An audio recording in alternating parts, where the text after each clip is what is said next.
Questions orales, oral questions. The honourable member for Thornhill. It's Friday and the Prime Minister is still not worth the cost. We know that this summer Canada's economy actually shrank while the American economy grew by nearly 5%, all because of higher government spending, which leads to higher interest rates and higher inflation. Canadians are getting poorer, and no amount of rattling off statistics is going to change that fact. When will this government finally commit to balancing the budget and axing the tax so the Canadians can afford to eat, heat, and house themselves? Yeah. The Honourable Parliamentary Secretary to the Minister of Environment and Climate Change. Thank you, Madam Speaker. While the Conservatives continue to talk down the Canadian economy, I'd like to take the opportunity to remind them about some of the key results of our economic plan so far. Madam Speaker, Canada is working because Canadians are working. Our GDP today is actually 4.1% above pre-pandemic levels. That's higher than Italy, higher than the European Union, higher than France, the UK, and Germany, Madam Speaker. And the IMF projects that Canada will have the highest economic growth in the G7 in 2024. Madam Speaker, I'd note that this is the same report that showed significantly upward revision in Canada's growth over the second quarter. Thank you, Madam Speaker. Honourable Member for Thornhill.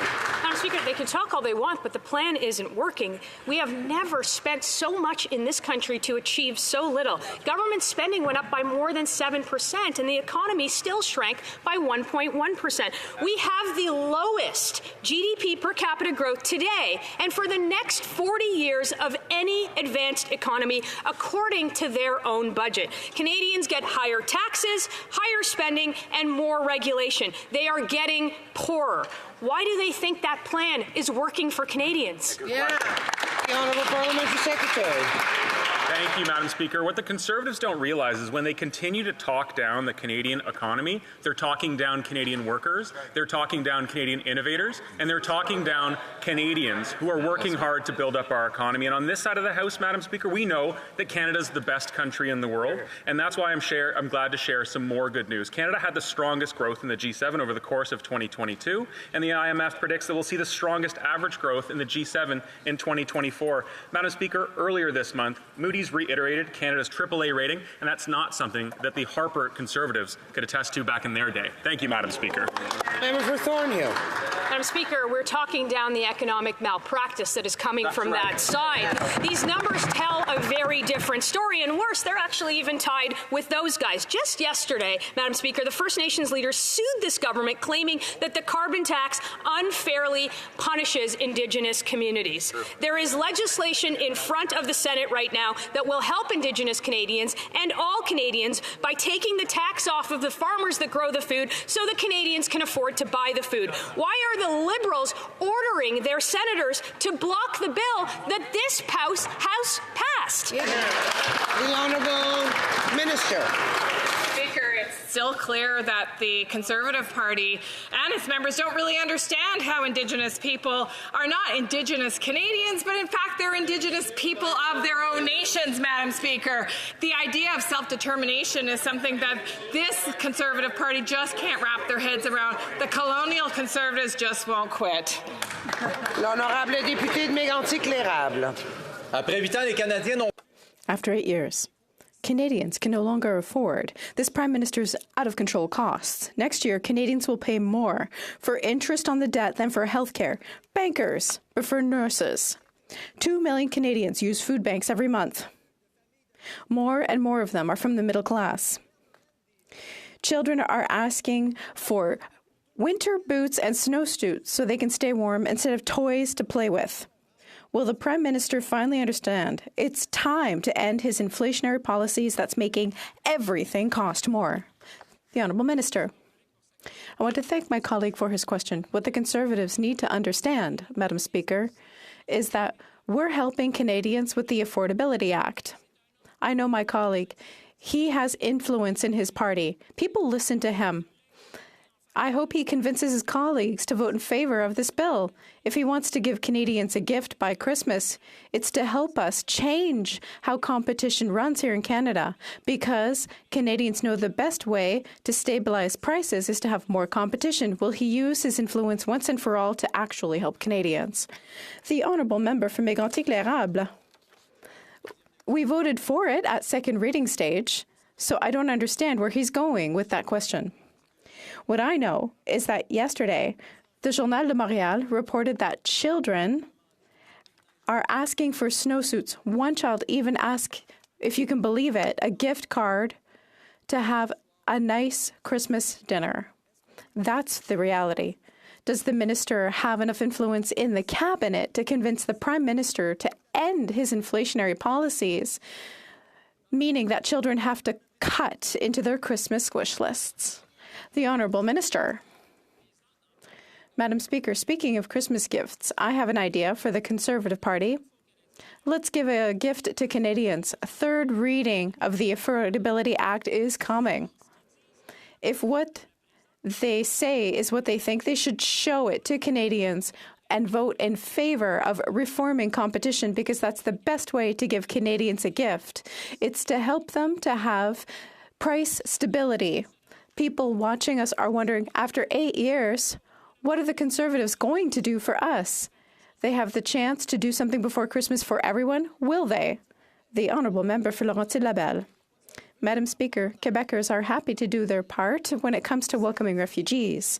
The problem is the federal government isn't asking us to do our fair share. They're asking us to do twice as much, 48% of asylum seekers in Canada. They're asking us to pay nearly 5 times our share, 100% of the bill, $460 million. In all, without taking into account the ability to welcome them. Instead of moralizing, will the federal government finally do its fair share and reimburse Quebec? The Honourable Minister. Yes, thank you, Madam Speaker. I thank my colleague for her question in French. I would also like to answer her in French. As she knows full well, the agreement we have with Quebec gives it the authority and the jurisdiction to choose its immigration levels. We work closely with Quebec. We will continue to do so to make sure that immigration meets our needs, Quebec's needs, and Francophones' needs. Thank you. Honorable député de Laurentides-Labelle. Merci, Madame la Présidente. Thank you, Madam Speaker.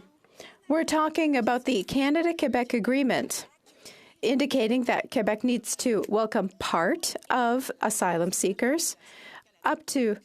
There's no problem with that. However, right now, we're welcoming twice as much as our share, with 48% of asylum seekers.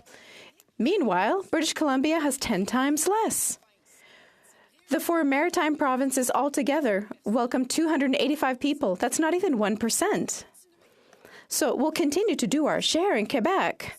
But will the federal government make sure that we're not the only ones? The Honourable Minister. Thank you, Madam Speaker. I thank my colleague for her question. I repeat, Quebec is the only province that has an agreement of its own regarding immigration. It's worth $700 million for integration, helping immigrants learn French in Quebec. We'll continue to work with Quebecers. As my colleague said, there's going to be a meeting with the government of Quebec to talk about immigration levels and to talk about how we're going to work together to make sure that we welcome refugees and asylum seekers as well as we can. Speaker, today marks the 42nd World AIDS Day. Countless Canadians have lost someone due to AIDS, and Canada is heading in the wrong direction as new infections are increasing, especially among Indigenous communities. For an annual investment of just $100 million, HIV in Canada could be eliminated. People living with HIV and organizations like HIV Edmonton have the tools to do this work. They just need the proper resources. When will this government provide the funding needed to make the elimination of HIV a reality? The Honourable Parliamentary Secretary. Thank you, Madam Speaker. Ensuring that Canadians have access to testing and treatment for HIV on this World's AIDS Day is a top priority for our government. That's why we recently announced nearly $18 million in funding to make decentralized forms of HIV testing, including HIV self-test kits, more widely available across Canada. HIV self-test kits are helpful in reaching those who are undiagnosed by offering greater accessibility, privacy, convenience, and can reduce stigma. Thank you very much, Madam Speaker. Honourable Member for Cowichan, Langford, Malahat Langford. Madam Speaker, this coming Monday, the CEO of Sobeys will be back to testify on food prices. For 2 years, the Liberals have been beating around the bush, both on bringing food prices down and standing up to grocery CEOs. And anyone could tell you the minister's little meeting where he asked these rich CEOs nicely to stop gouging Canadian grocers had no impact. Well, by bringing back the grocery CEOs, the NDP has given the minister a chance to right his wrongs. So will the Liberals crack down on this out-of-control price gouging? Hear, hear. The Honourable Minister. Madam Speaker, I won't take the little meeting personally. I'm sure that he was not referring to me when he said that, because in fact it was a big meeting. It was the first time in Canada's history that we have the 5 largest grocers in Canada, and what I did, Madam Speaker, I expressed the frustration of 40 million Canadians, so I welcome my colleague to express his own frustration, because it's together that we're going to stabilize prices. And Madam Speaker, one of the tools that we have presented that's going to make a difference is a reform on competition. That is the best way to stabilize prices. We're really committed, and I hope every member of this House will vote in favour. Hear, hear. The Honourable Member for Northumberland, Peterborough South. Always difficult to follow this member's large impression. After 8 years of this NDP Liberal government, Canada is facing challenges not seen since the Great Depression. 2 million Canadians are visiting food banks a month, doubling rents and mortgages. And perhaps worst of all, heartbreaking reports of children asking Santa for something to eat for this Christmas. To quote the Liberal Finance Minister from 2015, "This is no global problem, as the government likes to pretend for its shoddy mismanagement. This is a made-in-Canada runway to recession." Why are these Liberals so hell-bent to impoverishing Canadians? The Honourable Parliamentary Secretary. Thank you very much, Madam Speaker. You know, on one hand, it's good to see the Conservatives finally talking about poverty reduction strategies, but on the other hand, it's clear that they're still only reading the headlines and not the article. Madam Speaker, while the Conservatives continue to talk down the Canadian economy, I'd like to take an opportunity to remind them of a couple of key facts. There are over 1.1 million more jobs created since the pandemic, and we've recovered all the jobs and the economic growth since after the pandemic, Madam Speaker. The important thing to recognize with respect to poverty reduction is that our government was the one that modernized the Canada Child Benefit and pulled hundreds of thousands of children out of poverty. Poverty reduction continues to be one of the pillars of our government strategy. Thank you, Madam. Honourable Member for Northumberland, Peterborough South. I want those at home to listen carefully, because what you won't hear from that side at all is per capita, per Canadian. Every Canadian, on average, is getting poorer. In fact, our economy shrank by 1.1%. Our per capita growth is to be the worst in the OECD. The U.S., it's gone up by nearly 5%. So I'm just curious, what will cause these Liberals to reverse direction? Longer food bank lines, worse economic numbers, or perhaps even worse polling numbers? Yeah. The Honourable Parliamentary Secretary. Madam Speaker, you know, I've been paying attention to those same headlines, but I don't just read the top line, I read the entire article. And what a lot of these poverty reduction organizations, the food banks, and the organizations that are helping keep some of the most vulnerable Canadians afloat during challenging times, what they're asking for is continued programs like guaranteed livable income strategies, like the Canada Child Benefit and the Guaranteed Income Supplement, Madam Speaker. They're asking for more programs to support Canada's most vulnerable, and those are the exact same programs that these Conservatives would cut if they were ever in government. Their programs, when Harper was the Prime Minister, did nothing to alleviate poverty, and will continue to help the most vulnerable Canadians with these. The Honourable Member for Kenora. Madam Speaker, after 8 years of this NDP Liberal government, First Nation leaders know that this Prime Minister is not worth the cost. The Chiefs of Ontario, representing over 130 First Nations, are asking the federal court to exempt their communities from the carbon tax, a policy they say leaves them worse off and breaches the principles of reconciliation. Madam Speaker, when will the Liberals stop violating the constitutional rights of First Nations and simply axe the tax? The Honourable Parliamentary Secretary. Thank you very much, Madam Speaker. And I'll reiterate that there is no relationship more important to this government than Canada's relationship with First Nations and Indigenous peoples. And no one understands the risks of the dangers of climate change better than First Nations communities. They're on the front lines with record wildfires and horrible destructions that we've seen over the last couple of years. So, like us, First Nations are asking for more climate resilience, more climate action. Just last month, I was proud to meet with the Indigenous Leadership Initiative on their Land Needs Guardians approach. Madam Speaker, the price on pollution is the most effective way to fight climate change and will continue to. The Honourable Member for Kenora. Madam Speaker, First Nations do see firsthand the effects of climate change, but under this government, they miss climate target after climate target. Their plan simply is not working. They're only driving up the cost of living on First Nations and people right across the country. Meanwhile, NDP and Liberal politicians across Northern Ontario are planning to quadruple this tax. So again, why are they so committed to their failed plan that they're ignoring the concerns of First Nations? Yeah. The Honourable Minister. Madam Speaker, since we took office in 2015, Indigenous spending has increased by 168%, Madam Speaker, in First Nations communities. That's no small number, Madam Speaker, but you know what underlies that number? The ongoing systemic discrimination of the previous Conservative government, who spent nothing in First Nations communities, who discriminated against children, Madam Speaker, who ensured that generations of poverty would continue. We're reversing that trend, Madam Speaker. We're the ones that are working on reconciliation. These folks have nothing to say. Hear, hear. The Honourable Member for Denison-Mississippi Churchill River. Speaker, instead of listening to Canadians, this Prime Minister is quadrupling down on his failed carbon tax. Yesterday, left with no option after being ignored by this NDP Liberal government, Ontario chiefs filed a judicial review asking for their own carbon tax carve-out. After 8 years, they've realized this Prime Minister is just not worth the cost. This is the Prime Minister who claimed that the relationship with First Nations is the most important one to him and his government. If that is true, Speaker, will he stop forcing First Nations to go to court to defend their constitutional rights and axe the tax? Yeah. Honourable Minister for Indigenous Services. Madam Speaker, last summer I spent the summer with First Nations leaders, community after community, evacuating people from the onslaught of incredible wildfires, of floods, Madam Speaker, that devastated community infrastructure, that put people out of their homes for weeks, in fact months at an end, Madam Speaker. That's the risk of climate change to First Nations communities. They're first on the line in terms of people affected by the devastation of climate change. Indeed, Indigenous leaders know that, and we are working with Indigenous communities to ensure that they have the infrastructure they need, the support they need to manage this. The Honourable Member for Denison-Mississippi Churchill River. Speaker, First Nations leaders are simply tired of managing poverty, and they've realized that this Prime Minister is not worth the cost. Unlike this Prime Minister, they are forced to think about monetary policy and know that he is simply not worth the cost. In fact, last January, the Ontario Chiefs wrote to this Prime Minister saying that the carbon tax was a grossly unfair burden on their nations.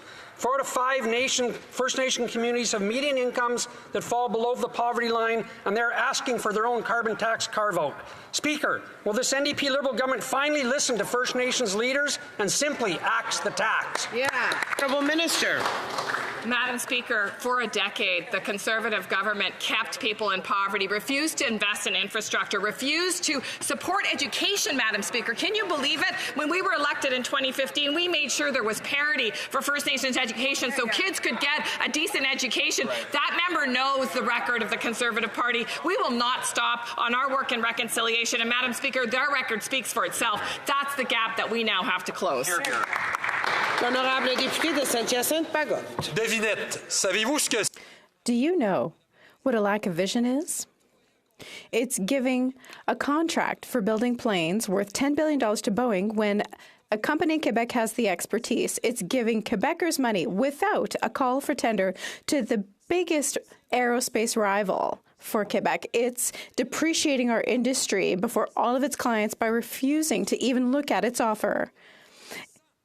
It's acting among the biggest players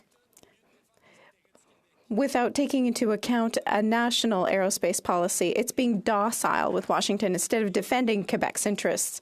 Why is Ottawa fundamentally incapable of providing a vision for our aerospace industry?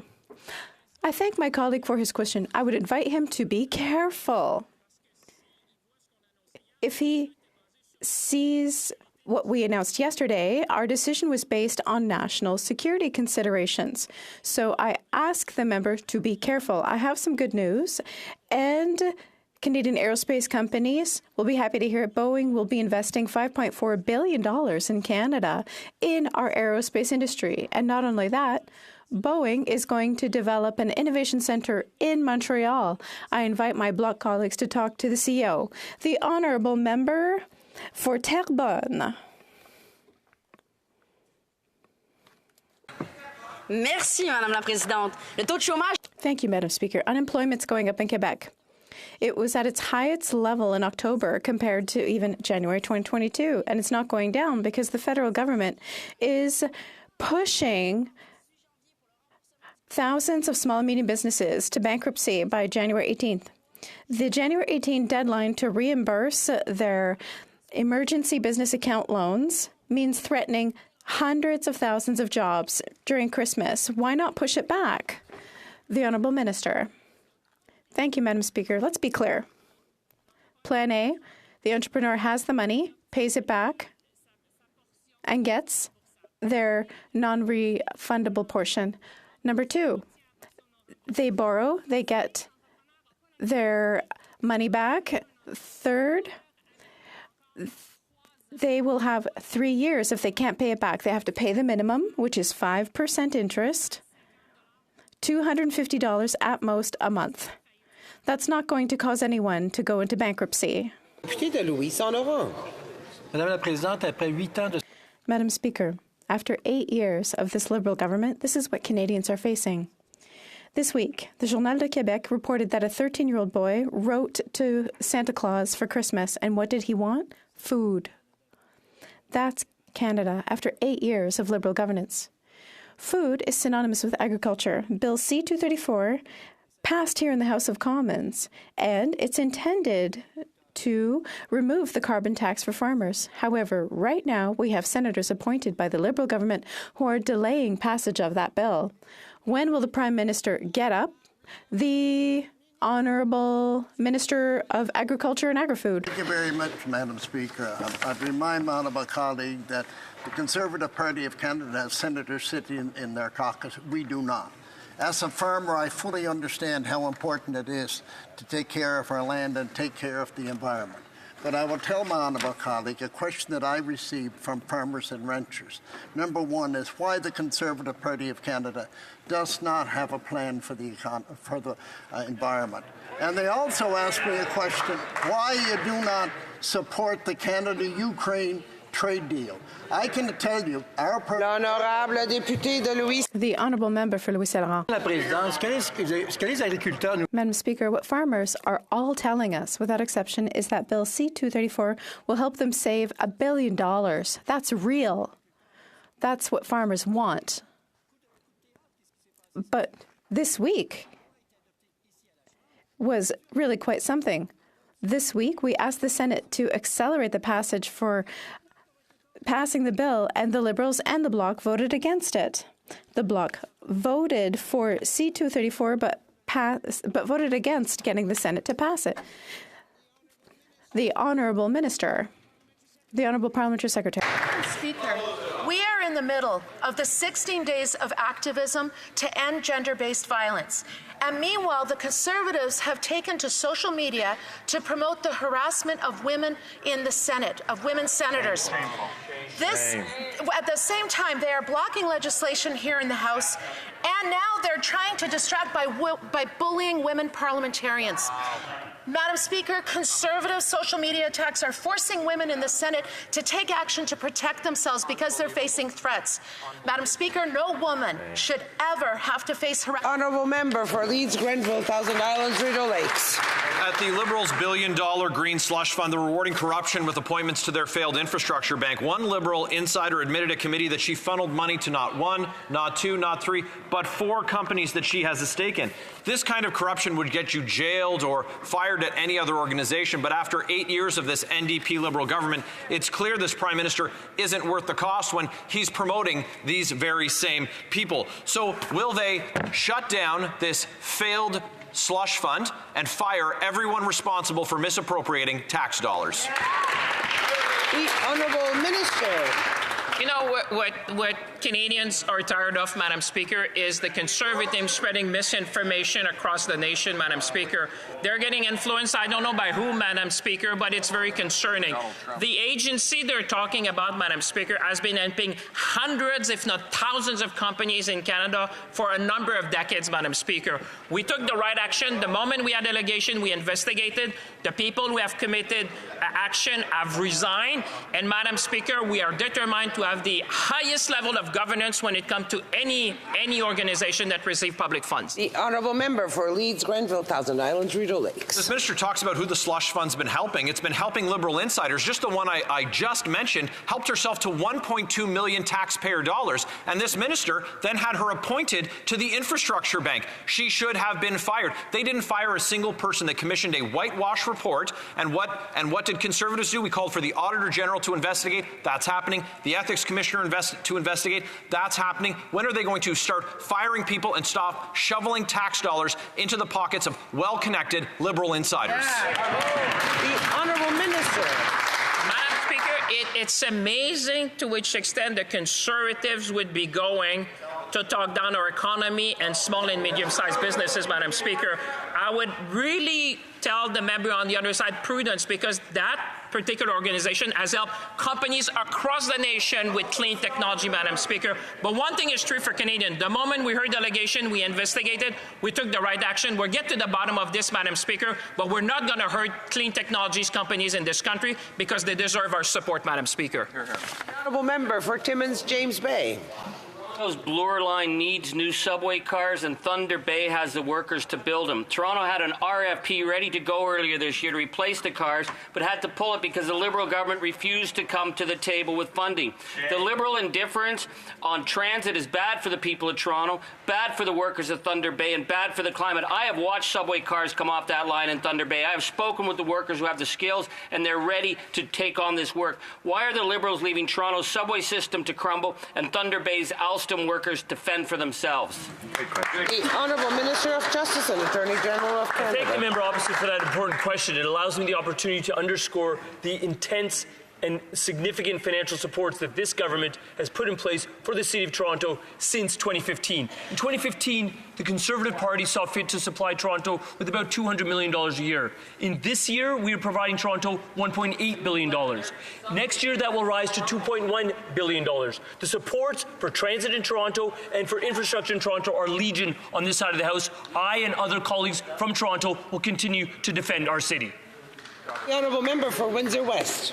The Prime Minister keeps patting himself on the back for a job well done on housing, except anyone could tell you the Liberals are failing. Yesterday, in his latest photo op, the Prime Minister stood in front of his newest housing investment, a luxury condo where a one-bedroom starts at $2,150 for rent per month. People are already stretched every dollar. Investing in public money into luxury condos does not help. So will the Liberals stop putting rich developers over Canadians and immediately release the promised funding to build more affordable homes right now? Hear, hear. The Honourable Parliamentary Secretary. Thank you, Madam Speaker.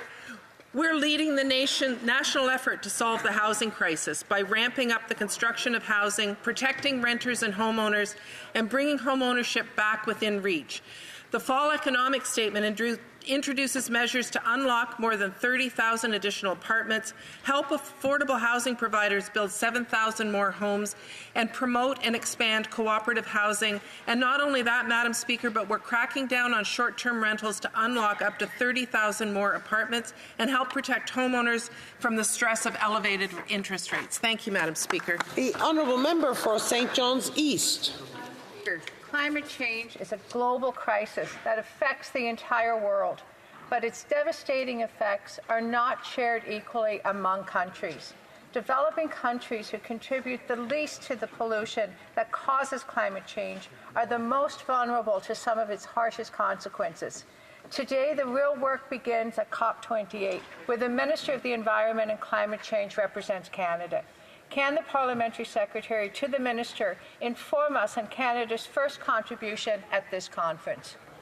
Honourable Parliamentary Secretary. Thank you, Madam Speaker, and I'd like to thank my honourable colleague for the question. And as a first move at COP28, Canada is announcing support for developing countries to address loss and damage due to climate change with a $16 million contribution to the startup cost for a global fund. This is a significant step and a big win for the planet as we're helping climate-vulnerable developing countries to face the harshest impact from climate change. We're honoured to be among the first donors of this historic fund at COP28. And as the world comes together to assess our progress so far, we recognize there are still challenges ahead, and Canada will continue to play a leadership role to fight climate change.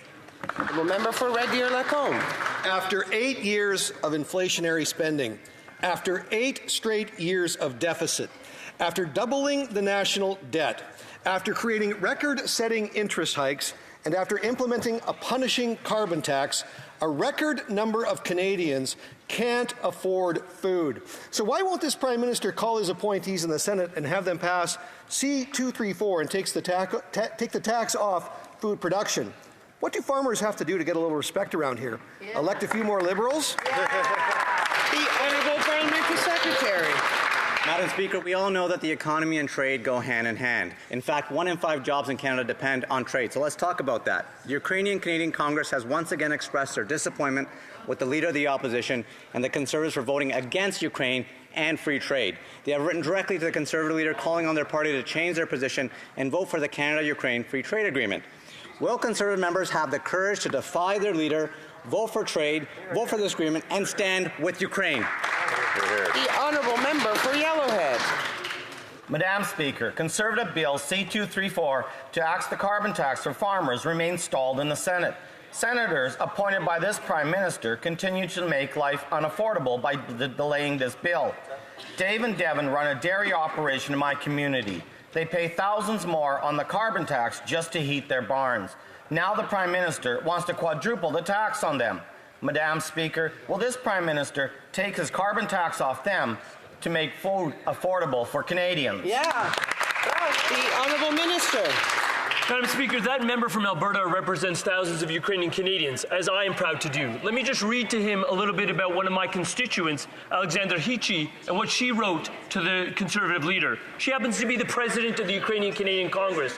What she underscores is the fact that when we're concerned about the price of food in this country, we need to be concerned about geopolitical crises that are causing food prices to escalate. Right. And she underscored that she was disappointed to see the official opposition vote against the adoption of the Canada-Ukraine Free Trade Agreement, that Ukraine needs assistance, that Ukraine's government, led by Volodymyr Zelensky, is asking for that assistance. Right. What I'm asking him to do is... Honourable Member for Saskatoon-Grasswoods. Well, thank you, Madam Speaker. After 8 years of this NDP Liberal government, Canadians are struggling to afford the basics. In fact, Canadians are heading to the food bank in record numbers. This Prime Minister is simply not worth the cost. You know, Kelly in my riding spends $6,300 a year in carbon tax on his farm. Now the Prime Minister wants to quadruple that. Will the Prime Minister simply axe this tax off Kelly's operation to make it more affordable for Canadians to feed their families? Honourable Minister.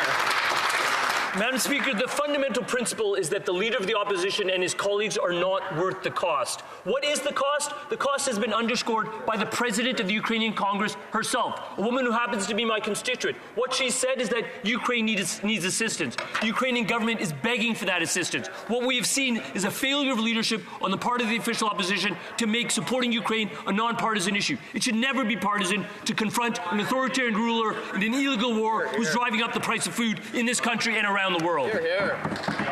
The Honourable Member for Portage-Liscard. After 8 long years, it's clear that this Prime Minister simply isn't worth the cost. Jack, a grain farmer from southern Manitoba, paid over $6,000 in carbon taxes to dry his grain in October alone. And no, the government rebate isn't making him better off. That's right. But I assume Jack's money is now paying for the Environment Minister's high-carbon, high-hypocrisy 2-week trip to Dubai. And now the Liberals want to quadruple that carbon tax on farmers like Jack. So will the Prime Minister tell his Liberal senators to pass Bill C-234 to help make food more affordable for Canadians? Parliamentary Secretary. Madam Speaker, it's interesting the member opposite speaks about a high-cost trip. Let's speak about the Conservatives travelling to the UK to sip on champagne and oysters. And at that trip, one of their members were actually paid for by the Danube Institute, who has regularly advocated against Ukraine in support of Russia. Lo and behold, Conservatives come back and vote against the Canada-Ukraine Free Trade Agreement. Madam Speaker, when it comes to the Champagne Conservatives, they're not worth the cost to Canadians or Ukrainians. The Honourable Member for Drummond. Madam Speaker, the agreement with Google is a step in the right direction. And it's a good first step. But we would have liked to see more. Initially, we heard about amounts up to $172 million. I will just interrupt the member. I want silence in the House. I want to hear the question. From the top, please. Madam Speaker, the government's agreement with Google is good news. It's a step in the right direction. We would have liked the government to get more money. At the outset, we had heard about amounts up to $172 million, but it's still good news. Now, if Meta would show some openness to negotiating, that would also be good. However, $100 million will not resolve our media crisis. Can the Minister of Heritage assure us that Radio-Canada, which already receives a large amount of public money, will not be taking more money out of that too small amount? The Honourable Parliamentary Secretary. I'd like to thank my colleague for his question. This agreement will inject $100 million a year for our media, and that amount will be indexed to inflation every year. That's great news for our local and Quebec media. If better terms are reached with other countries, our agreement states that we will automatically access those terms. We will always support our media. That's what we're doing here. This is good news for our newsrooms throughout Canada and in Quebec. The Honourable Member for Drummond. Well, my colleague has just explained what's in the agreement, but that's not what my question was about.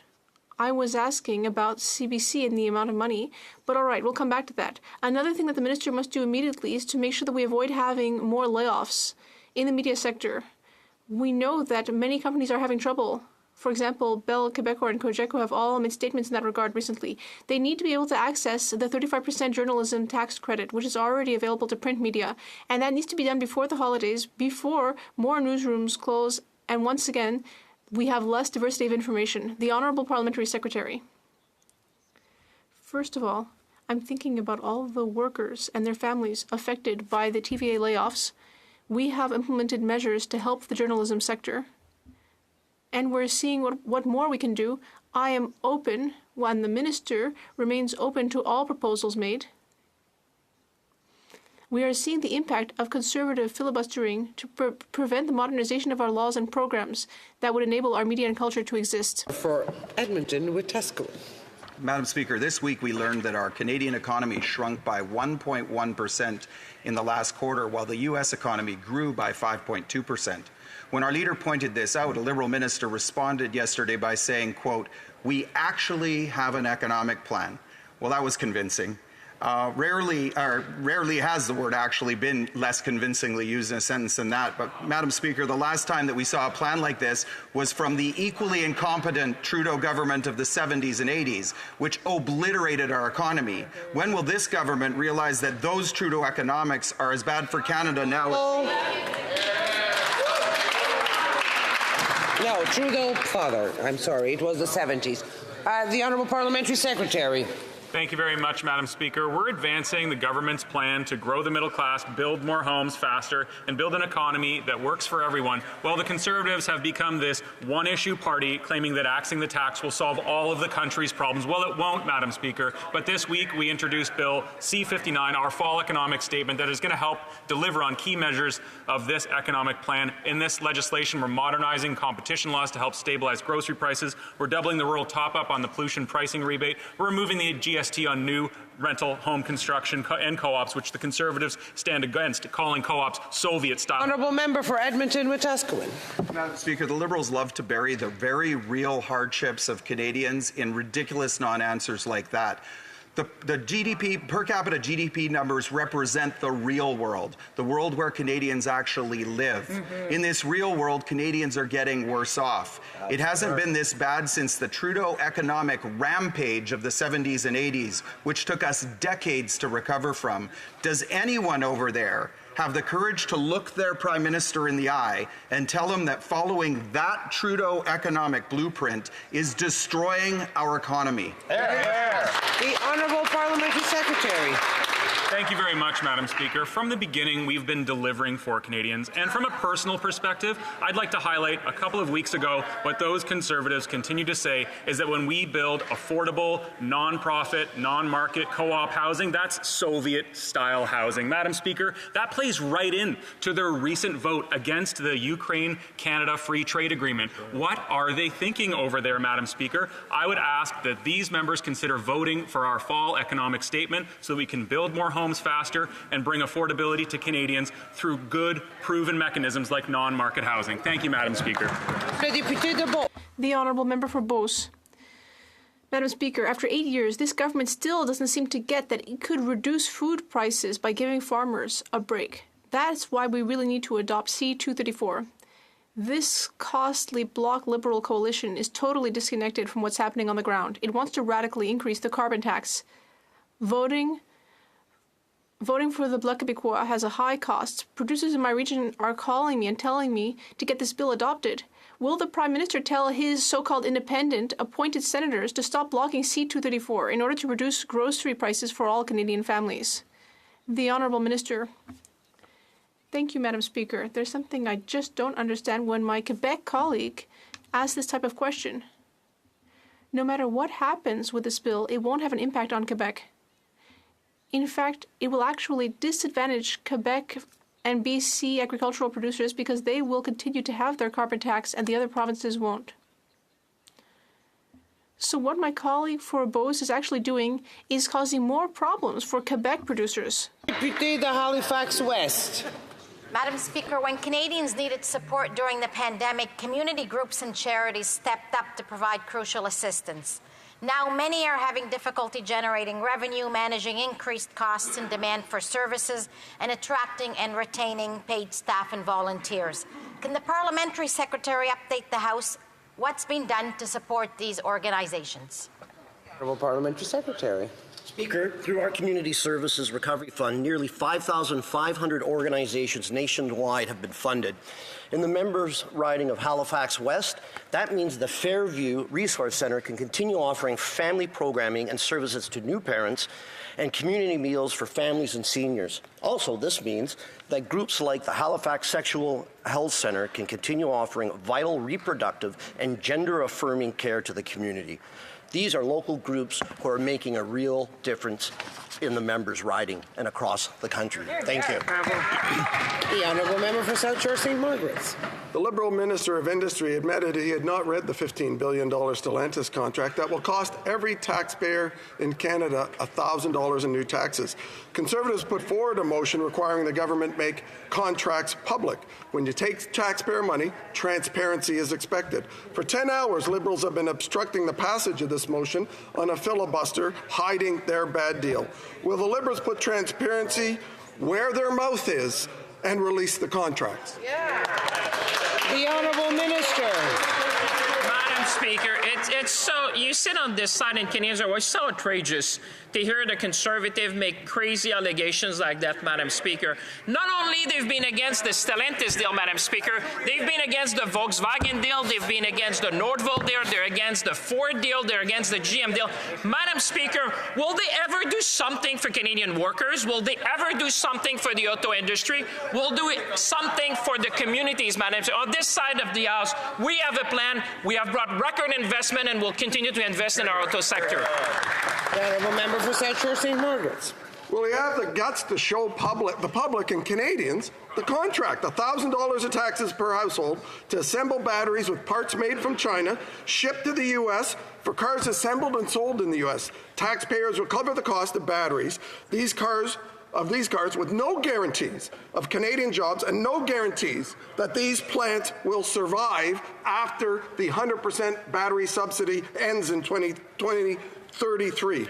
Liberals are obstructing the Conservative motion to release the contracts by filibustering a committee. These contracts must be way worse. Honourable Parliamentary Secretary. Madam Speaker, 2,300 Canadians building the plant, 2,500 Canadians building batteries, maximizing work for our world-class trades. Conservatives never supported the EV battery plant in Windsor, and they are now working overtime to tear it down. Madam Speaker, our Liberal government worked with Labour to deliver the plant. We are working with Labour to secure the plant, and we will fight tooth and nail to protect the plant from Conservative attacks. The honourable member for Calgary Centre. Madam Speaker, after a set of incompetent negotiations, the NDP Liberal government acceded to a $15 billion subsidy to Stellantis. That's $6 million taxpayer funds per job. But more than half these jobs may actually be coming from Korea. Shame. After 8 years, this government is not worth the cost. First, we had a cabinet minister that did not read his emails. Now we've got one that will not read the contracts. The jig is up. Release the Stellantis contracts so Canadian contributors can see what they're paying for. Yeah. The honourable minister. Speaker, it's outrageous to hear the Conservative. Not only I read the contract, I negotiated the contract, Madam Speaker. And these guys have never seen it. Then they make all these claims. They have all these numbers. They don't know what they're talking about, Madam Speaker. And it's not me saying that. It's the leader of Unifor. These guys don't know a hell of what they're talking about, Madam Speaker. When their leader was the Minister of Employment, not only 3,000 jobs, 30,000, 300,000 jobs were lost in the manufacturing sector. I will take no lessons from any of them, Madam Speaker. I will fight every step of the day. The honourable member for Kitchener South Hesper. Madam Speaker, this week we have begun marking 16 days of activism against gender-based violence. The campaign started on the International Day for the Elimination of Violence Against Women and will conclude on Human Rights Day, December the 10th. Unfortunately, we are too well aware that every day in this country and around the world, women still face emotional, physical, and psychological abuse. As a society, we have made progress, but so much more needs to be done. What concrete actions is this government taking to confront the threat? Honourable Parliamentary Secretary. Thank you, Madam Speaker. And I thank the member for Kitchener South Hespeler for speaking up for women everywhere. We take the issue of gender-based violence very seriously and have implemented more supports for victims, for survivors and their families, supports for violence prevention and more responsive justice system, and Indigenous-led approaches to challenges faced by Indigenous women and girls, brought forward responsible firearms safety measures, including red and yellow flag gun laws. Madam Speaker, we know there's more to do, but we are committed to making sure that we end gender-based violence. The honourable member for Churchill-Coatinucaski. Madam Speaker, something is rotten in the CRA. Following a phone call from Deloitte to a senior official at CRA, they gave a company $63 million in what are being referred to as, quote, illegitimate tax rebates. The CRA was auditing the company in question, yet it took less than 24 hours after a phone call from a powerful accounting firm to not only make the problem go away, but to give away millions of dollars of Canadians' money. The minister needs to come clean. How many audits have they cancelled at Deloitte's request? Who else has this kind of power, and why aren't the Liberals ensuring tax fairness at a time when Canadians are struggling? L'Honourable Ministre. Merci, Madame la Présidente. Thank you, Madam Speaker. I can assure you that decisions made by the CRA are made in a way that follows the rules. They are administrative decisions that are the same for everyone. Of course, I cannot comment on an individual case, but I can assure you that the CRA is fully independent. Thank you. That puts an end to oral questions. Tabling of documents. On a point of order, the Honourable Parliamentary Secretary to the Government House Leader. Yes, thank you, Madam Speaker. I have a document here that I'm asking for unanimous consent to be able to table. It, in essence, states that the UCC therefore asks the official opposition to revisit their position on Bill 57, that's the Ukraine-Canada trade agreement, and vote to support the bill at third reading. It's been clear. L'honorable député de Mégantic. The honourable member for Mégantic-L'Érable. A point of order. Yes, Madam Speaker, I have here an article from the Journal de Montréal connected to a question asked during question period. No unanimous consent. Tabling of documents. The Honourable Parliamentary Secretary to the Government House Leader. Thank you, Madam Speaker. Pursuant to Standing Order 36.8a, I have the honour to table in both official languages the government's responses to 5 petitions. These returns will be tabled on an electronic format. Agreed. Introduction of government bills. Déclaration de ministre. Statements by ministers. Rapport de délégation. Reports from interparliamentary delegations. Presenting reports from